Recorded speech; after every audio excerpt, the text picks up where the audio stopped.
Bismillahirrahmanirrahim. Assalamualaikum warahmatullahi wabarakatuh. Pertama-tama marilah kita senantiasa memanjatkan puji syukur kehadirat Allah Subhanahu wa taala. Alhamdulillah pada kesempatan pagi hari ini kita semua masih diberikan kekuatan dan kesehatan, dan semoga Allah Subhanahu wa taala senantiasa melindungi kita semua. Kita bisa terbebas dari wabah Covid-19 yang sampai hari ini di Indonesia masih juga belum lenyap. Demikian juga masih menjadi pandemi di berbagai negara di dunia.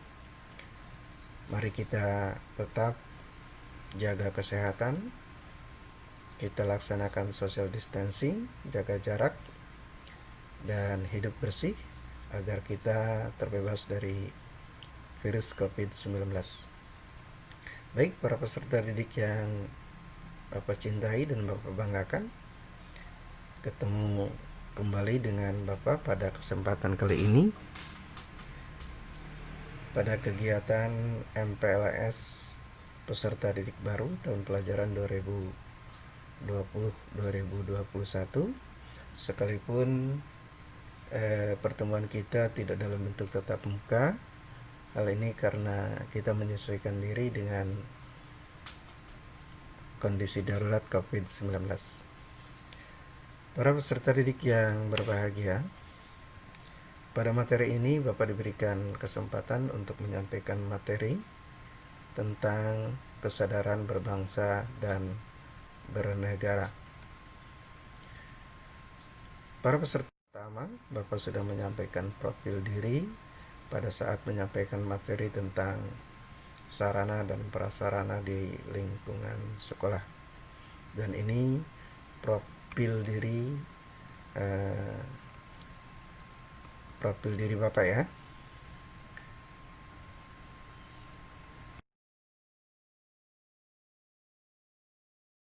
Mari kita lanjutkan sesuai dengan tema materi kita tentang kesadaran kehidupan berbangsa dan bernegara.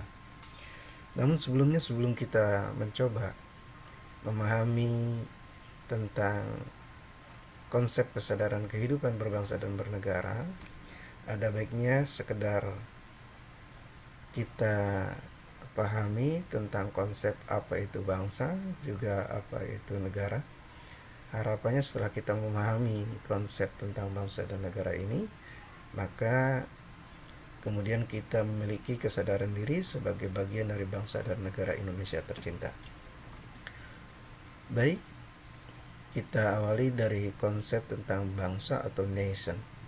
Mengutip dari pendapat Ernest Renan, bangsa adalah sekelompok manusia yang merasa sejiwa dan bersatu karena mempunyai pengalaman sejarah, rasa senasib dan sepenanggungan yang sama di masa lampau dan cita-cita yang sama di masa mendatang.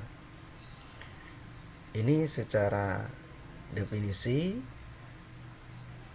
pengertian dari bangsa atau nation yang disampaikan oleh ahli yaitu Ernest Renan.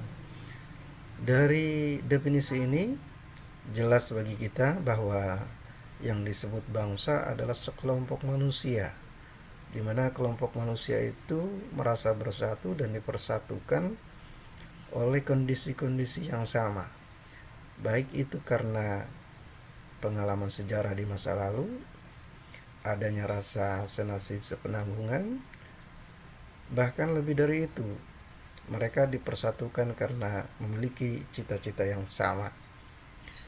Demikian halnya dengan kondisi bangsa Indonesia. Bangsa Indonesia yang beraneka ragam menjadi satu bangsa itu dipersatukan oleh karena adanya kesamaan sejarah, kesamaan nasib, juga kesamaan cita-cita. Jadi Indonesia menjadi sebuah bangsa bukan karena memiliki kesamaan agama, bukan karena memiliki kesamaan suku dan lainnya, tetapi Indonesia dipersatukan menjadi sebuah bangsa itu karena persamaan-persamaan yang dialami oleh bangsa Indonesia. Baik, selanjutnya ada sebuah pertanyaan, kapan bangsa Indonesia mulai ada? Coba anak-anak, para peserta didik dipikirkan, kapan bangsa Indonesia ini mulai ada? Apakah bangsa kita ini ada sejak Indonesia merdeka, atau jauh sebelumnya bangsa Indonesia sudah ada sebelum kita bisa mendirikan sebuah negara yang merdeka?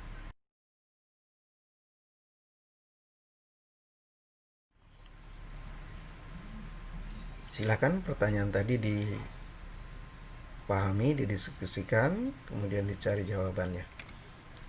Selanjutnya, konsep tentang negara, atau dalam bahasa asing, dalam bahasa Inggris state, dalam bahasa Belanda staat.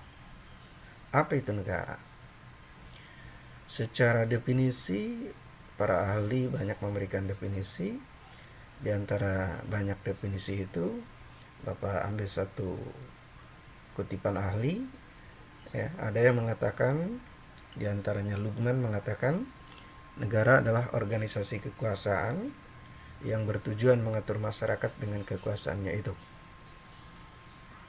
Sekali lagi, negara adalah organisasi kekuasaan yang bertujuan untuk mengatur masyarakat dengan kekuasaannya itu. Baik, kita tidak akan membahas tentang konsep negara secara lebih luas, tetapi kita akan masuk ke konsep tentang negara Indonesia. Mulai di pertanyaan pertama, kapan negara Indonesia terbentuk? Pertanyaan kedua, sudah berapa lama negara Indonesia berdiri? Pertanyaan selanjutnya, mungkinkah negara Indonesia bubar? Dan pertanyaan keempat, bagaimana cara kita menjaga keutuhan NKRI?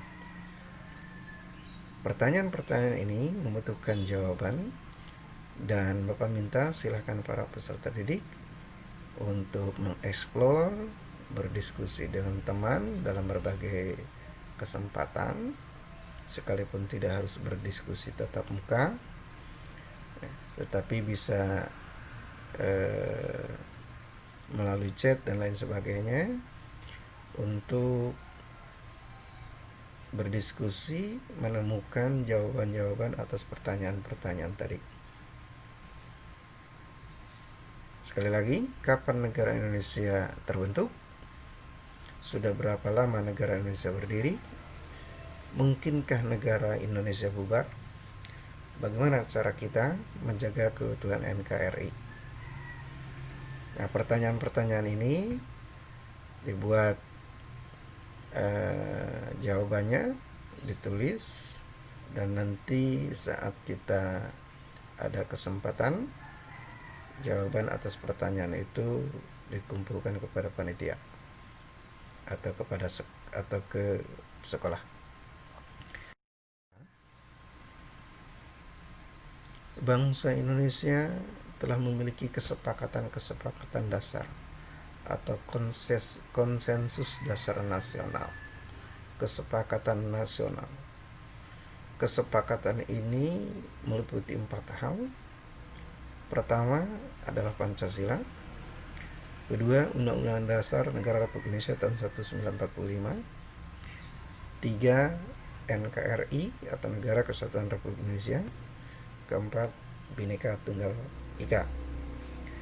4 konsensus nasional ini harus terus kita jaga, kita laksanakan dalam berbagai kehidupan kita sehari-hari untuk menjaga keutuhan negara kesatuan Republik Indonesia yang kita cintai ini. 4 konsensus nasional ini, yang pertama adalah Pancasila. Sebagaimana kita ketahui bersama bahwa Pancasila adalah dasar negara, pondasi dari negara Indonesia tercinta.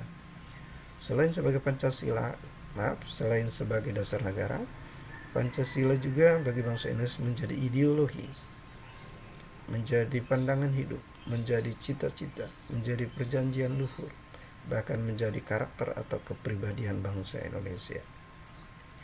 Oleh karena itu, Pancasila harus dijadikan sebagai arah dalam penyelenggaraan pembangunan nasional, juga dalam mengelola pelaksanaan kehidupan negara. Pancasila bagi bangsa Indonesia sudah final, tidak boleh diungkit-ungkit lagi, karena Pancasila bagi bangsa Indonesia merupakan fondasi atau dasar dari berdirinya sebuah negara. Selanjutnya, Undang-Undang Dasar Negara Republik Indonesia tahun 45. Indonesia adalah negara yang berdasarkan hukum atau negara yang menganut sistem konstitusional, dan hukum dasar negara kita adalah Undang-Undang Dasar Negara Republik Indonesia tahun 1945 sebagai hukum dasar tertinggi di negara kita. Pengelolaan kehidupan bernegara juga kehidupan bermasyarakat harus senantiasa sesuai dengan konstitusi, menjunjung tinggi nilai-nilai konstitusi, dan tentu saja tidak boleh melakukan tindakan-tindakan yang tidak sesuai dengan konstitusi atau tindakan-tindakan yang inkonstitusional. Kemudian kesepakatan dasar yang ketiga atau konsensus nasional yang ketiga, konsensus tentang NKRI, Negara Kesatuan Republik Indonesia. Bagi bangsa Indonesia, NKRI adalah bentuk negara yang dicita-citakan sebagaimana telah dirumuskan dan disepakati oleh para pendiri negara kita. Bentuk negara NKRI ini adalah bentuk negara yang sesuai dengan Undang-Undang Dasar 45 dan sesuai dengan Pancasila, di mana dalam Pancasila sila ketiga yaitu Persatuan Indonesia, maka konsep tentang bentuk negara yang kita anut adalah Negara Kesatuan Republik Indonesia. Oleh karena itu, maka NKRI bagi Indonesia sudah final. Tidak boleh ada keinginan-keinginan, pikiran-pikiran dari warga negara Indonesia, dari masyarakat Indonesia untuk mencoba merubah bentuk negara kita, bentuk Negara Kesatuan Republik Indonesia ke bentuk-bentuk yang lain. Sekali lagi, NKRI bagi kita adalah final. Kesepakatan yang keempat yaitu Bhinneka Tunggal Ika. Kita menyadari, kita memahami betul bahwa bangsa Indonesia adalah bangsa yang majemuk, bangsa yang beraneka ragam, bangsa yang pluralis, baik itu suku bangsa, bahasa, agama, budaya, dan lainnya. Karena itu, keanekaragaman itulah kemudian menjadi keunikan dari bangsa Indonesia, menjadi hasanah kekayaan bangsa Indonesia yang harus kita jaga. Untuk itu maka kemudian para tokoh bangsa kita telah memiliki kesepakatan bersama untuk hidup dalam kemajemukan, dalam bingkai Bhinneka Tunggal Ika. Baik, para peserta didik yang Bapak cintai, kita lanjutkan.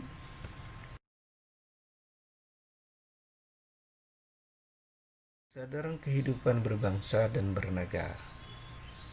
Terkait dengan itu, maka ada nilai-nilai yang mesti kita junjung tinggi, nilai-nilai yang harus kita implementasikan dalam kehidupan bermasyarakat, berbangsa, dan bernegara. Ada kewajiban bagi segenap warga negara untuk melakukan bela negara sebagaimana amanat dari Undang-Undang Dasar 1945. Beberapa nilai-nilai tentang bela negara ini: pertama, cinta tanah air atau nasionalisme; kedua, kesadaran berbangsa dan bernegara; tiga, Pancasila; empat, rela berkorban untuk kepentingan bangsa dan negara; lima, memiliki kemampuan dalam bela negara. Kelima nilai-nilai ini tidak saja hanya menjadi konsep nilai, Tetapi bagaimana nilai-nilai ini bisa diwujudkan, bisa diimplementasikan dalam kehidupan sehari-hari, dalam kehidupan bermasyarakat, berbangsa, dan bernegara. Dengan demikian, insya Allah kalau semua komponen bangsa ini bisa menyuntingi dan melaksanakan nilai-nilai bela negara, maka NKRI akan tetap eksis. NKRI akan menjadi negara yang besar. NKRI akan tetap jaya. Hidup Indonesia. Baik, selanjutnya, kesadaran berbangsa atau nilai bela negara itu tadi diantaranya adalah nasionalisme. Nasionalisme atau paham kecintaan terhadap tanah air dan bangsa. Barangkali ada sebuah pertanyaan, kapan bangsa Indonesia ini mulai mengenal semangat kecintaannya terhadap tanah air atau nasionalisme? Dalam sejarah kita mempelajari bahwa tonggak awal bangsa Indonesia mulai mengenal paham nasionalisme yaitu diawali atau ditandai dengan berdirinya organisasi modern yang pertama di Indonesia, yaitu Budi Utomo, tanggal 20 Mei 1908. Sehingga tanggal berdirinya Budi Utomo ini dijadikan sebagai tonggak awal semangat nasionalisme Indonesia atau Hari Kebangkitan Nasional.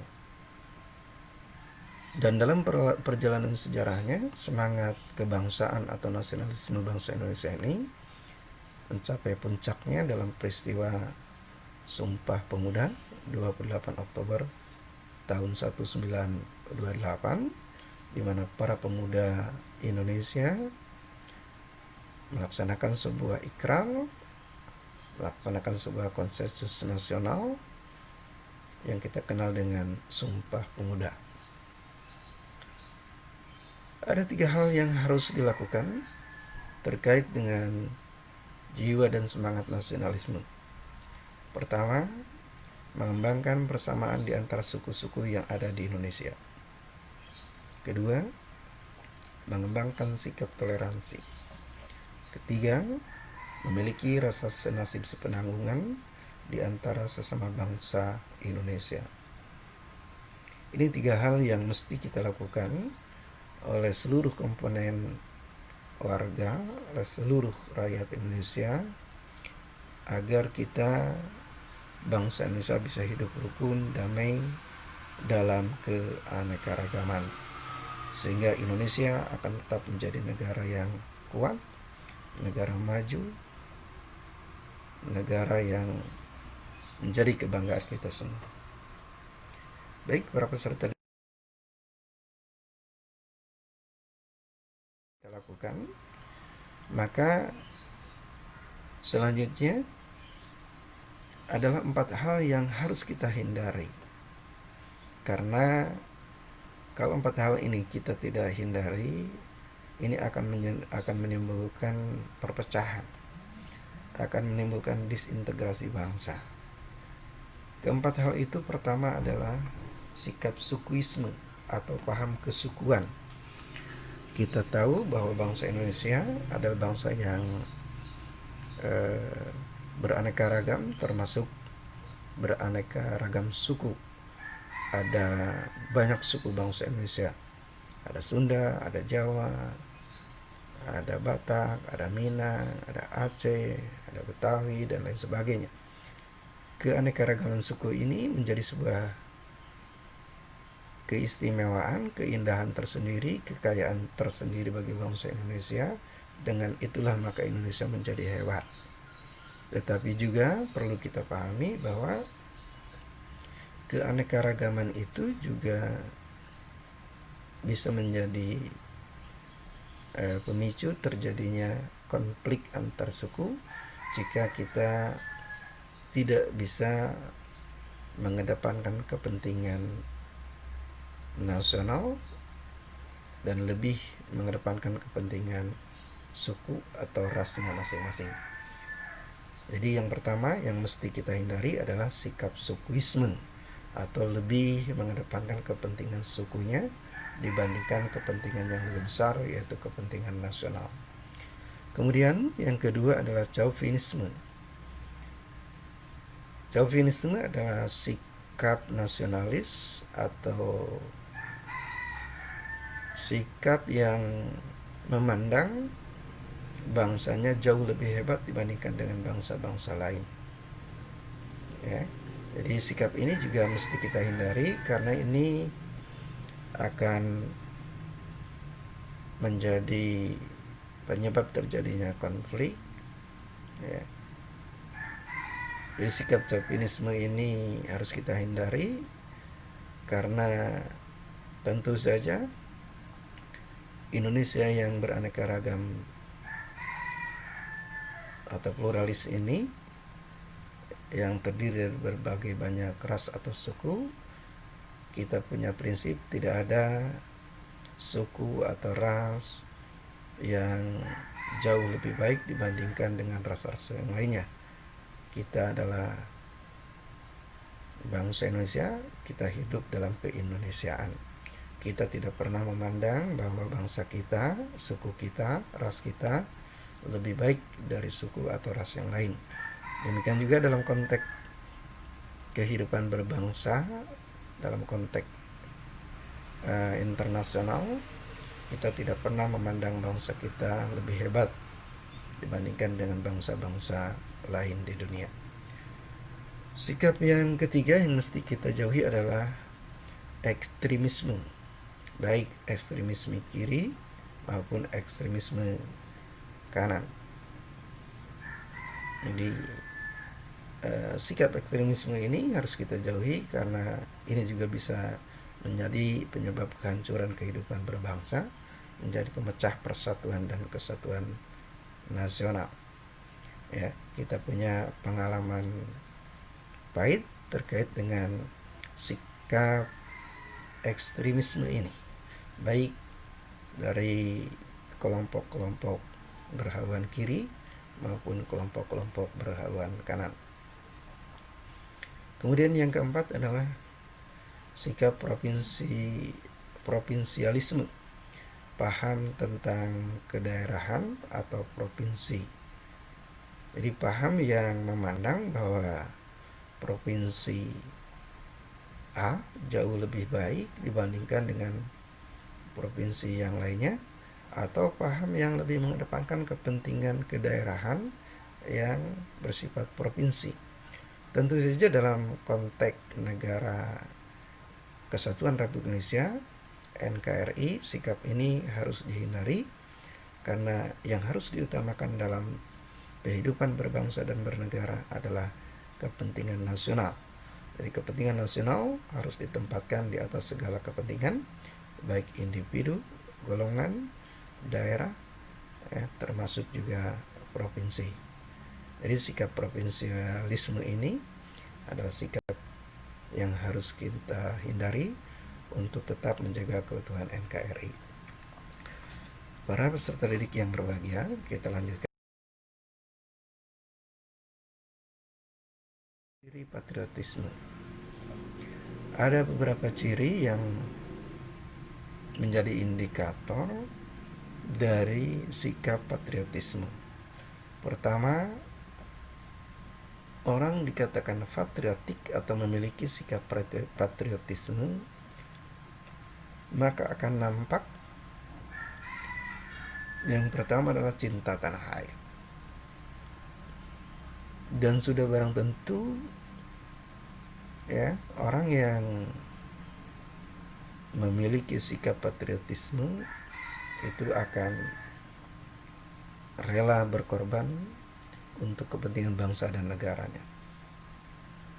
Lebih mengedepankan kepentingan bangsa dan negara di antara kepentingan pribadi maupun golongan. Kemudian ciri yang berikutnya adalah menempatkan persatuan dan kesatuan bangsa di atas kepentingan pribadi atau golongan. Kemudian yang selanjutnya berjiwa pembaharu, Kemudian ciri yang lainnya adalah tidak kenal menyerah dan putus asa. Para peserta didik yang Bapak cintai, nilai-nilai patriotik ini harus tertanam dalam jiwa dan diri kita, tetapi tidak cukup hanya tertanam. Jiwa atau sikap atau nilai patriotik ini harus kita implementasikan, harus kita laksanakan dalam kehidupan kita sehari-hari, tentu saja sesuai dengan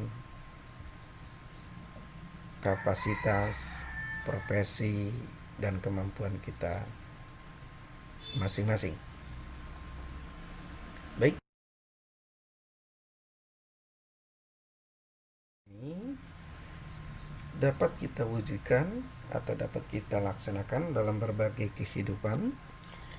Pertama, bagaimana kita mengimplementasi kehidupan sikap patriotisme ini dalam kehidupan keluarga. Kedua, kita bagaimana mengimplementasikan sikap patriotisme dalam lingkungan sekolah. Yang ketiga, dalam kehidupan bermasyarakat. Kemudian yang keempat adalah dalam kehidupan berbangsa dan bernegara.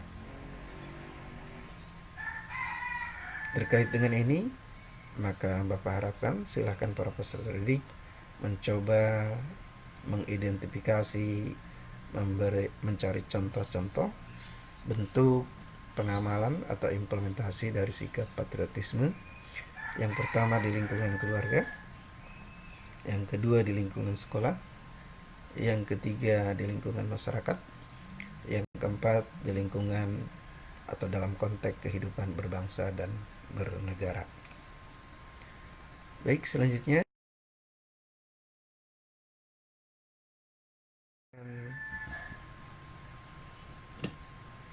kesadaran kehidupan berbangsa dan bernegara dalam rangka membangun bangsa dan negara menjadi bangsa yang besar. Maka bangsa Indonesia harus memiliki jiwa dan mental yang kuat. Di antara jiwa dan mental yang harus kita tanamkan, harus kita perjuangkan, harus kita implementasikan dalam kehidupan kita sebagai bangsa. Ya. Pertama adalah nilai integritas, yang kedua nilai etos kerja, yang ketiga gotong royong. Ada barangkali sedikit pertanyaan, kenapa istilah yang dipakai adalah revolusi mental? Revolusi itu diartikan sebagai perubahan secara cepat. Ya. Apa yang harus direvolusi? Yaitu mental. Ya, agar bangsa Indonesia memiliki mental yang kuat, menjadi bangsa yang besar, menjadi bangsa yang memiliki integritas, etos kerja, dan gotong royong.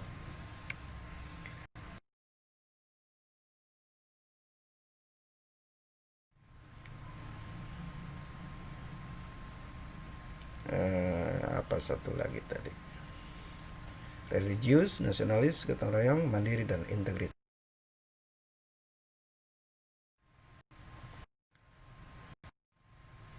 Nah, ini beberapa gambar. Gambar ini mencerminkan kerja keras atau etos kerja. Maka diharapkan bangsa Indonesia memiliki etos kerja yang tinggi. Ya, dengan etos kerja yang tinggi, insya Allah Indonesia akan cepat mengejar berbagai ketinggalan di berbagai sektor pembangunan. Ya, jika bangsa kita menjadi bangsa yang memiliki etos kerja yang tinggi, insya Allah negara kita akan menjadi negara besar dan negara maju. Nah, ini gambar di mana sikap tolong menolong atau gotong royong, ya,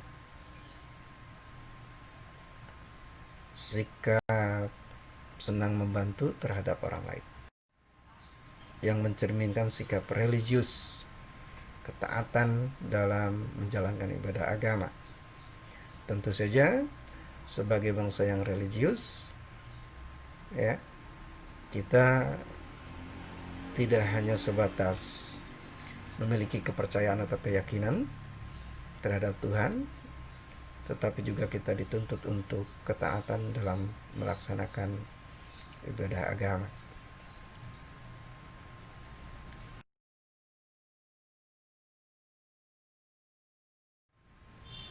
Nah, ini gambar tentang semangat nasionalisme. Ini gambar tentang kemandirian. Ya, para peserta didik diharapkan mulailah belajar pada diri sendiri. Mulailah percaya pada diri sendiri, membangun kepercayaan diri sendiri, dan hidup mandiri. Yang berbahagia selanjutnya adalah nilai integritas.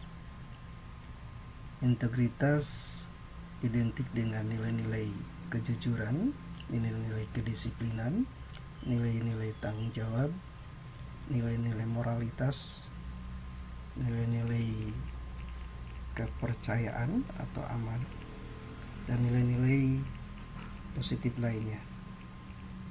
Untuk itu, maka mari mulai sekarang kita tanamkan kuat dalam diri kita masing-masing nilai-nilai integritas, nilai-nilai kejujuran, nilai-nilai kedisiplinan, nilai kepercayaan, nilai tanggung jawab pada diri kita, sehingga kita bisa memulai menghindari dari perbuatan-perbuatan atau tindakan-tindakan korup, tindakan-tindakan yang tidak sesuai dengan nilai-nilai integritas. Dengan demikian, insya Allah, kalau para peserta didik sudah memulai menanamkan nilai-nilai integritas pada diri kita masing-masing, maka kita akan memiliki kemampuan untuk menghindari perbuatan-perbuatan korup, sehingga pada gilirannya nanti akan terbangun pribadi-pribadi yang anti terhadap tindakan-tindakan korup.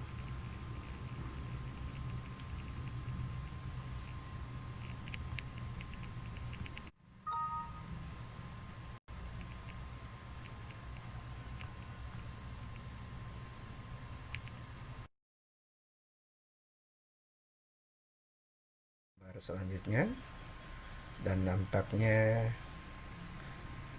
cukup sampai di sini. Terima kasih atas perhatiannya. Mohon maaf kalau kurang bisa dipahami, walaupun secara sederhana, secara singkat, dalam garis besar. Mudah-mudahan ini memberikan pemahaman agar kita bisa memiliki kesadaran sebagai bagian dari bangsa dan negara Indonesia. Mari kita tingkatkan kecintaan kita terhadap tanah air, bangsa dan negara. Mari kita hidup berdampingan dengan damai dalam keanekaragaman. Mari kita tetap jaga keutuhan NKRI.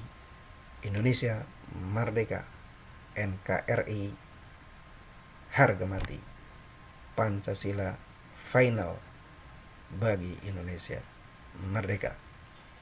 Terima kasih. Assalamualaikum warahmatullahi wabarakatuh.